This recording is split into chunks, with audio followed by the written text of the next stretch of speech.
Ladies and gentlemen, welcome back to Kaiserreich. We're playing as the Princely Federation. And there... Oh. Folks, there's electoral deadlock in the United States. Uh-oh. Uh-oh.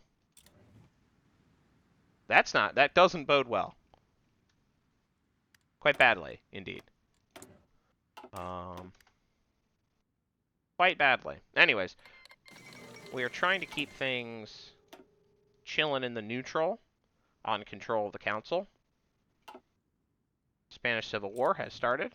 We don't care. One of the nice things we can do is kind of speed through the part of the game where we spent a lot of time in previous playthroughs. Prince Sabahaddin appointed Grand Vizier. Okay.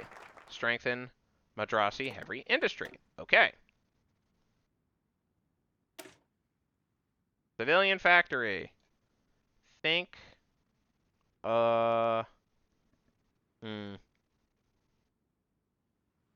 This will be my second to last one behind prioritize indigenous businesses.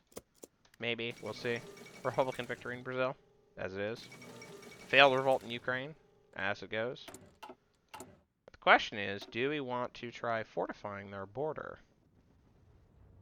Are there any particularly vulnerable spaces? I think Barar does not have a river border at all.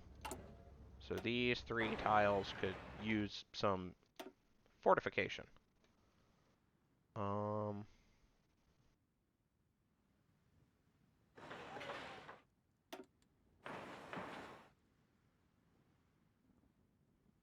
We'll do that.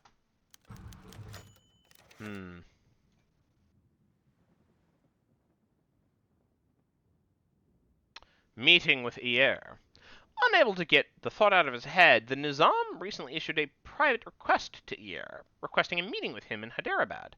Upon Iyer's arrival, Osman immediately began to lay out the details of the conflict with the Big Four, something that Iyer had already intimately familiarized himself with.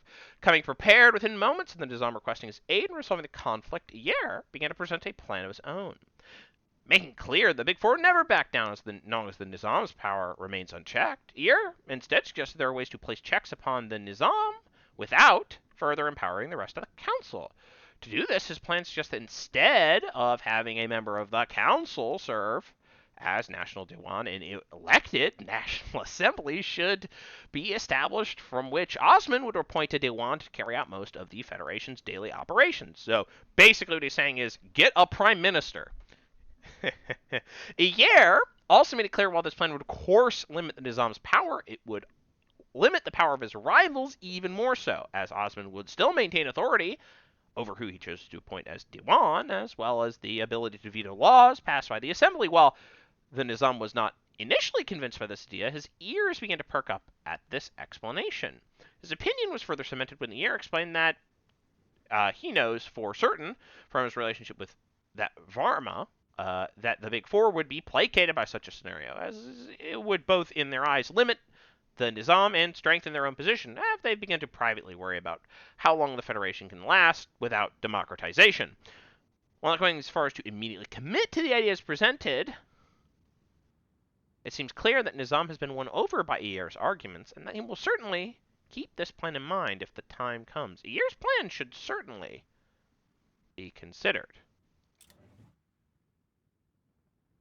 Say, what an interesting idea.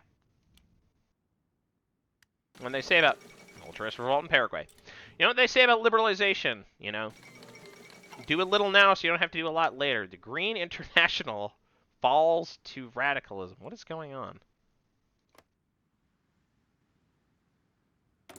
Who is the Green International? Alright, whatever.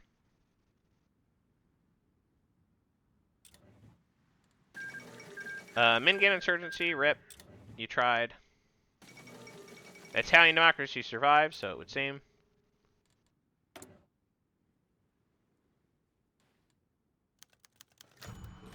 Ooh. Do I want a boy? feel like a coordination specialist might not be a bad idea, especially because apparent. Oh, I want a coordination expert. All right.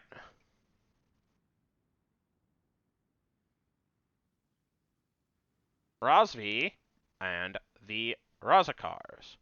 Despite the exact details in Nizam's meeting with the Yair not being shared with a single soul, except the two men present, it did not take long for some to correctly guess that Nizam was seeking to aid to resolve the crisis in the council. One of those who managed to do so is Qasim Razvi, this guy right here, a general in the Federal Army, as well as the leader of the Razakar paramilitaries, a radical group linked to the Majlis-e-Attahadul Muslimin, who traced their origins to defensive militias formed during the revolution. Using his position in the army, he was able to quickly arrange for a meeting with Nizam under the guise of official business, and it was from here that he too began to present his plan on how to resolve the conflict with the Big Four. In stark contrast to the tactful and subtle approach championed by Ayer, Razi once again echoed calls by Bahadur Khan to dissolve the Council of Princes and for Osman to assert his rule over the Federation. His argument stressed his belief that it is Nizam's right as a great Muslim ruler to be the sole leader of the Federation. In his opinion, continued cooperation with the Hindu princes of the Council will leave the Federation too weak to fend off invasion from the Republic, and all would hand Hyderabad over to Hindu rabble. While the Nizam remained unconvinced of the viability of his plan, Razvi gave his promise that if the call is given, he and his Razakars will immediately spring into action to defend the Nizam. That while Khan was not yet behind and has not yet proved any action, when the time come he too would throw his weight behind Osman. Consorting with radicals hardly seems wise. I like that stability. Well, the Benassam exists. Nationalist coup in Bolivia.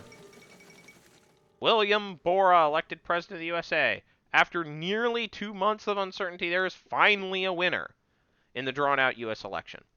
With support of an establishment coalition in Congress, Republican Senator William Bora has clinched the presidency for the GOP. A venerable political titan, Bora is one of the last progressive Republicans of Theodore Roosevelt's generation. Remaining true to his maverick progressive principles, Bora overcame substantial challenge from the GOP establishment to win the nomination, promising government relief without radicalism. It is hoped that his elections will help ease tensions in the United States, a hope which has been reinforced by the conciliatory attitude of Senator Huey Long to this new president-elect. I highly doubt Bora can fix America. Xinjiang clique erupts into war, as you do. Urging of the railways. I think we maybe... It is nice to have these boosty boosts. We need to start going down the tree here. Huh. Irregular spam is an interesting idea.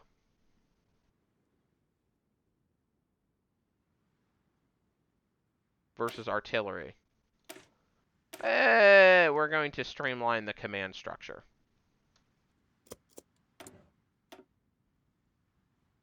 It's 1937. We're going to get improved construction.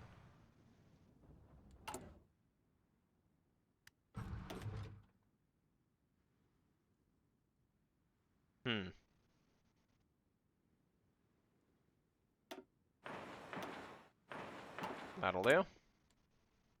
We can get a police crackdown, or we could also get...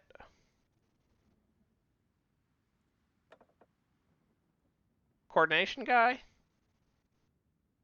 feel like coordination guy is good, right?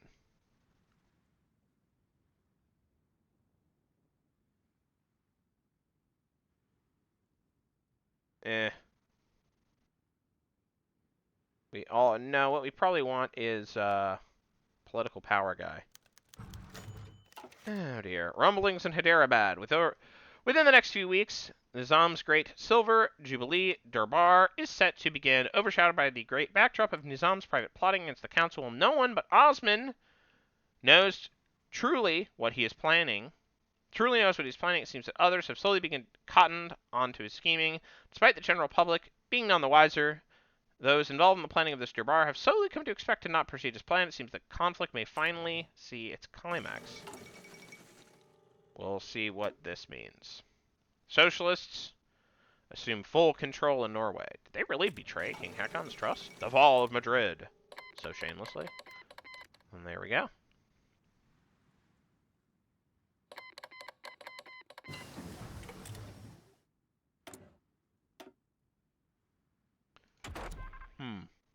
Let's get radio.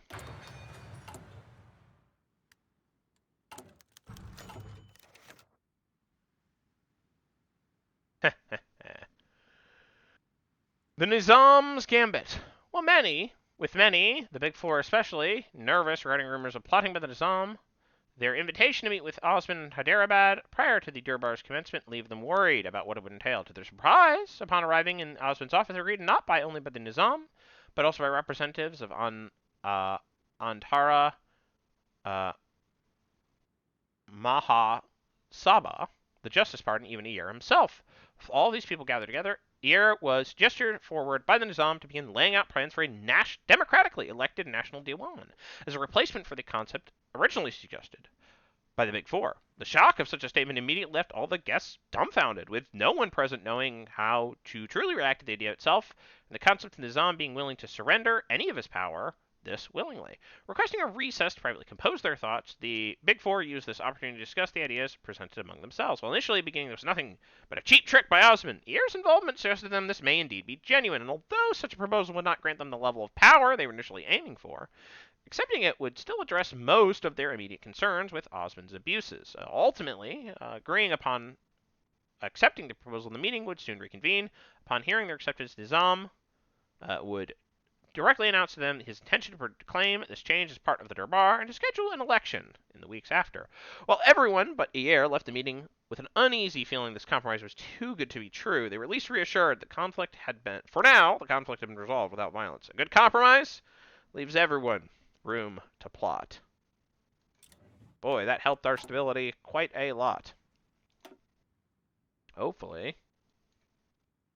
We shall see.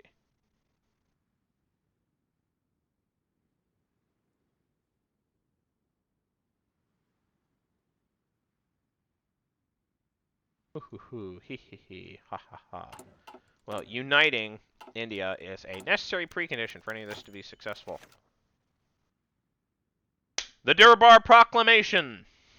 After the first long day of celebration, the crowds of the Great Durbar were directed to gather in front of the large stage that had been assembled in the heart of Hyderabad. Soon the Nizam, flanked on both sides by members of the Big Four, stepped up to the microphone set up on the stage. It was here that he would announce that after a meeting with the council and the Federation's largest political party, an agreement had been reached to establish a national legislature based upon the one in Madras, from whom a national Diwan would be selected to serve as the head of government for the Federation. The crowd immediately after erupting into great cheers, there was quite a long pause before Osman was able to continue with his speech.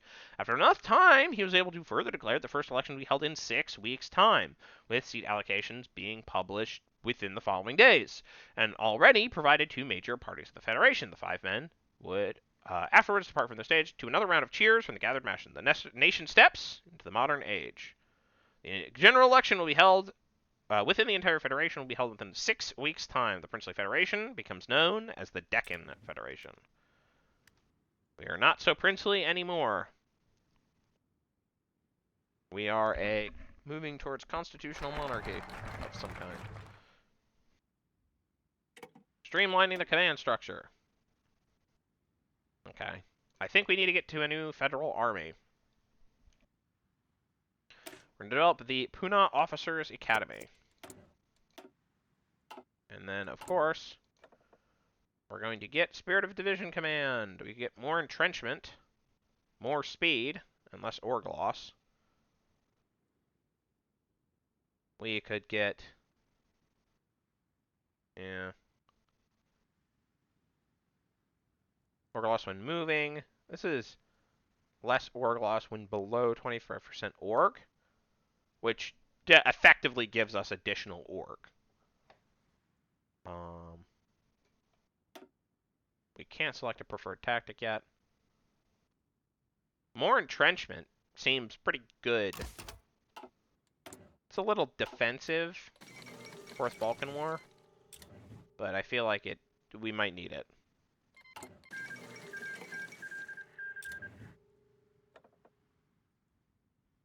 Oh boy, naval theorists. Guangdong has capitulated. First industry.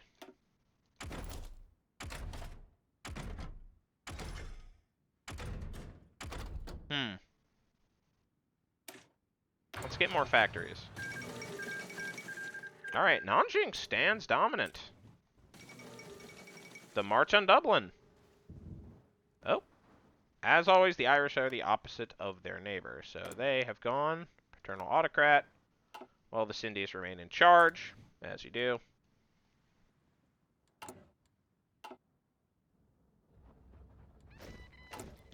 Hey, we finally got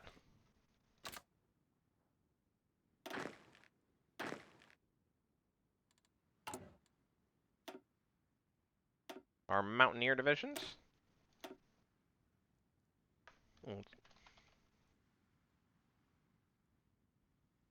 We'll call these guys mountaineers. Give them artillery. And give them engineering.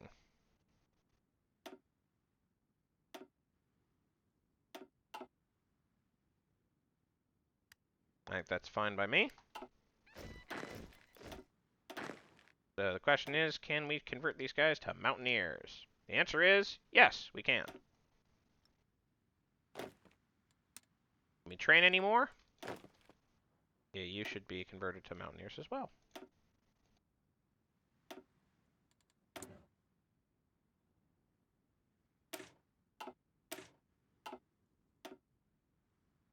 We maybe want to train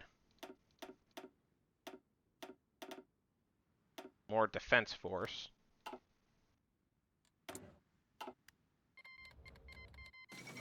Standoff in America!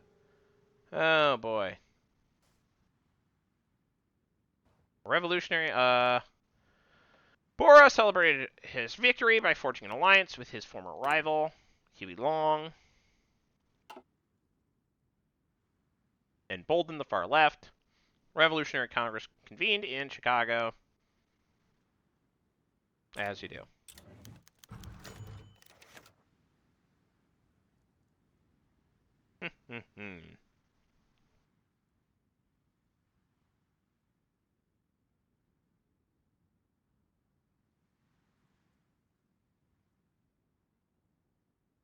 Alright, let's look at our choices.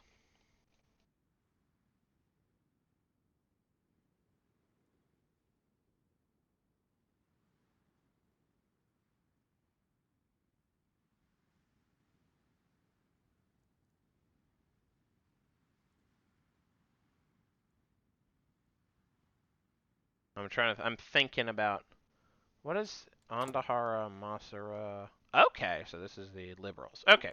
First federal election. With the 6-week campaigning period now elapsed, election results have slowly begun to trickle in from across the Federation. Although not finalized, results show a large plurality of seats having been won by the Mahasabha. Although many of the reigning seats have been won by independents and minor parties, as well as a small resurgence of the Mahasabha's Justice Party rivals. While these results are generally in line with expectation, what it means for the selection of Dewan is currently not clear. The Mahasabha's leader, Madhapti Hanumantha Rao, seems like the obvious candidate. His party did win the most seats. They've given their lack of majority and their radical proposals made the Nizam reluctant to give them power. Instead, the Nizam has instead seemingly begun to consider the appointment of Iyer to the position as well, with Iyer having resigned as Travanakor's Diwan to represent the kingdom on a national level. If Iyer would be appointed, he would be expected to lead a non-partisan national government made up of multiple parties, including the Mahasabha, hopefully keeping the most radical ideas at bay. Still, such an action may be regarded as an overreach by the Nizam, and it may be simplest for him to let the radicals burn themselves out dealing with the realities of politics once Rao is appointed. I think that this is the path of least resistance, so let's take that path. The Liberals stand in power, which means we can put our silent workhorse in charge. Why? Because it gives us more political power. More political power is more good.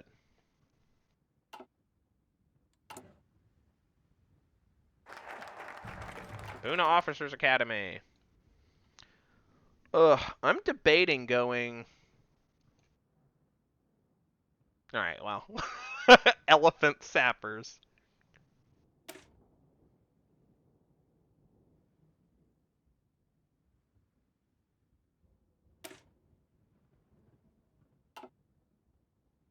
A new generation of armored cars.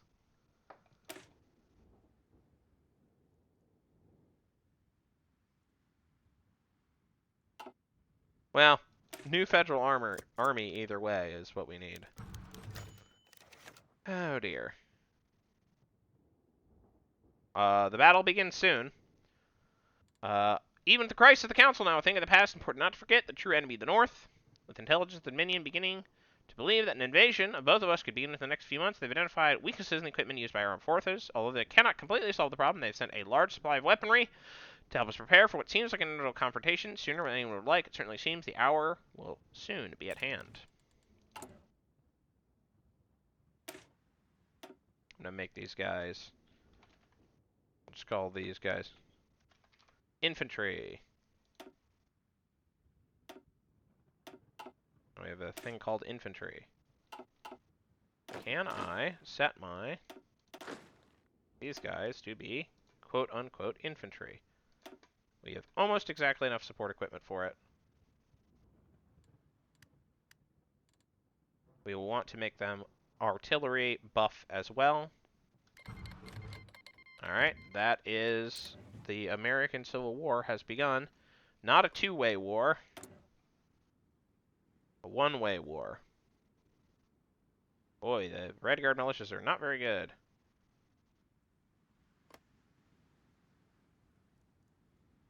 Yep, and then we have Fighting for America. And Fighting for America. Giving everyone extra supply grace. Because supply is a real issue in this world. Let's see how this goes. Second American Civil War. This is not in the know. Might seem like crisis in the United States came out of nowhere. Expert agree the Civil War was a civil war years in the making since the collapse of the New York Stock Exchange. In 1925, the economy of the United States has been sluggish and mired in deep recession. Now the United States is collapsed in an all-out civil war between supporters of the federal government, Workers' Congress of America. Volunteers are pouring in from around the world to support one faction or another, with some characterizing the bitter ideological conflict as simply part of a wider global clash of ideals. The destiny of America is at stake. All right, and that is that. We're going to get machine tools. Rise of the Russian state. Great. I don't like it. War between the Hui and the Buddhists. Alright.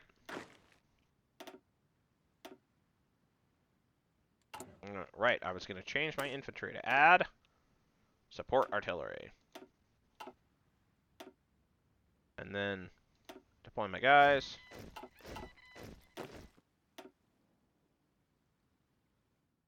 Much as can be deplored. Calcutta! On the warpath. Urgent news has reached us. Relayed as quickly as it could be from Lahore spies. The socialists have finalized their plans to launch an invasion of both us and the Dominion. The Dominion has already issued a full mobilization order, and we should consider doing the same. It seems we have spent a decade preparing. The war, it seems, the time we spent a decade preparing for has at last arrived. Men to the front. 10th International. Oh, somehow, right. There's you two, go here. I'll set you to be infantry. Alright, war is coming soon. We will probably have to cancel our training. Our new federal army is well on its way, but we're probably going to have to cool our jets a little bit, because we focused on economy, not so much on good army, fight good.